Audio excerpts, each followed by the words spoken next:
अभी फिलहाल कनाडा में बहुत बड़े नंबर में इंडियंस रहते हैं। 2013 से 2023 के बीच कनाडा में बसने वाले भारतीयों की संख्या 32,828 से बढ़कर 1,39,715 तक पहुंच गई है। मतलब 326% की ग्रोथ हुई है। कैनेडियन यूनिवर्सिटीज़ में इंडियन स्टूडेंट्स की एनरोलमेंट भी पिछले 2 दशकों में काफ़ी बढ़ गई है। सन 2000 में ये नंबर 2,181 था और 2021 तक ये 79,938 हो गया है।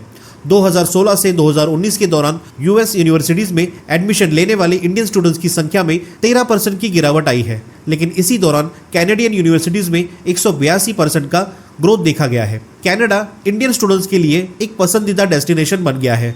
लेकिन अब जब इंडिया और कनाडा के बीच टेंशन बढ़ रहा है तो इसका स्टूडेंट्स और ट्रेड पर क्या असर हो सकता है, ये समझना जरूरी है। नमस्कार, मैं हूं विशाल और आप देख रहे हैं ग्लोबल बोल। Canadian prime minister Justin Trudeau ने खलिस्तान सपोर्टर हरदीप सिंह निज्जर की हत्या का आरोप भारत सरकार पर लगाया है। उन्होंने ये कहा है कि इस बारे में उनके पास सबूत है। इसके अलावा ट्रूडो ने यह भी कहा है कि कनाडा में होने वाली हत्याओं के पीछे भारत के ऑफिसर्स और लॉरेंस बिश्नोई गैंग जिम्मेदार है, जिनके पीछे भारत सरकार का हाथ है। कनाडा ने इन सबूतों को अमेरिका, न्यूजीलैंड और अपने दोस्त देशों के साथ शेयर किया है। इन आरोपों के बाद भारत सरकार ने कनाडा से अपने हाई कमिश्नर और कुछ और अधिकारियों को वापस बुला लिया है। इसके अलावा भारत ने कनाडा के हाई कमिश्नर और 6 डिप्लोमेटिक ऑफिसर्स को भी भारत छोड़ने का हुक्म दिया है, जिसे उन्हें 19 अक्टूबर से पहले अंजाम देना है। 14 अक्टूबर को ट्रूडो ने एक प्रेस कॉन्फ्रेंस में कहा कि वो भारत के साथ अपने रिश्ते खराब नहीं करना चाहते, लेकिन उनके आरोपों के बाद भारत और कनाडा के बीच टेंशन बढ़ने लगा है। इस तनाव का असर कनाडा में पढ़ने वाले इंडियन स्टूडेंट्स और ट्रेड पर भी हो सकता है। कनाडा में 2,30,000 से ज़्यादा इंडियन स्टूडेंट्स अभी पढ़ाई कर रहे हैं, जो कनाडा के लिए एक बड़ा रिसोर्स है। अगर दोनों देशों के बीच तनाव और बढ़ता है तो इन स्टूडेंट्स के लिए मुश्किलें बढ़ सकती है। कनाडा में पढ़ने के लिए इच्छा रखने वाले स्टूडेंट्स को वीज़ा मिलने में परेशानी आ सकती है। कनाडा अपने वीज़ा पॉलिसीज़ को इंडियन स्टूडेंट्स के लिए स्ट्रिक्ट कर सकता है।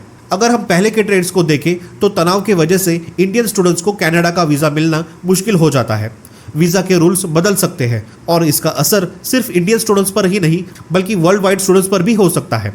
प्रैक्टिकल तौर पर देखा जाए तो कनाडा में साउथ एशियन पॉपुलेशन काफ़ी ज़्यादा है, जिसमें इंडियंस का सबसे बड़ा हिस्सा है। इसलिए भारतीयों को वहाँ काउंसलर सर्विसेज की ज़रूरत पड़ती है। कार्ल्टन यूनिवर्सिटी के प्रोफेसर स्टेफनी कार्विन ने कहा है कि कनाडा ने भारत पर जो आरोप लगाए हैं वो काफ़ी सीरियस है और इसका असर दोनों देशों के रिश्ते और ट्रेड पर पड़ सकता है। 2022 में इंडिया कनाडा का 10th लार्जेस्ट ट्रेड पार्टनर था।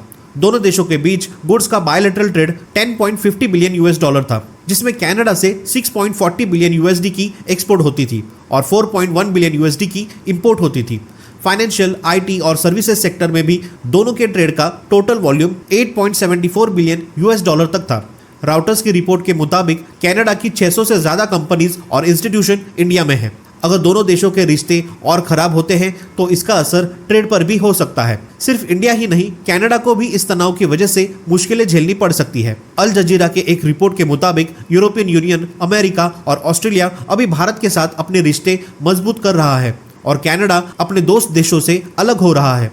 अगर ये तनाव और बढ़ता है तो इसका सीरियस इम्पैक्ट कनाडा को भी देखने को मिलेगा। इंडिया और कनाडा के बीच के रिश्ते खराब होने पर आपका क्या विचार है? कमेंट में ज़रूर बताएं। अगर ये वीडियो आपको पसंद आया हो तो लाइक और शेयर ज़रूर करें और ऐसे ही वीडियोस देखने के लिए ग्लोबल बोल को सब्सक्राइब करना ना भूलें। धन्यवाद। जय हिंद।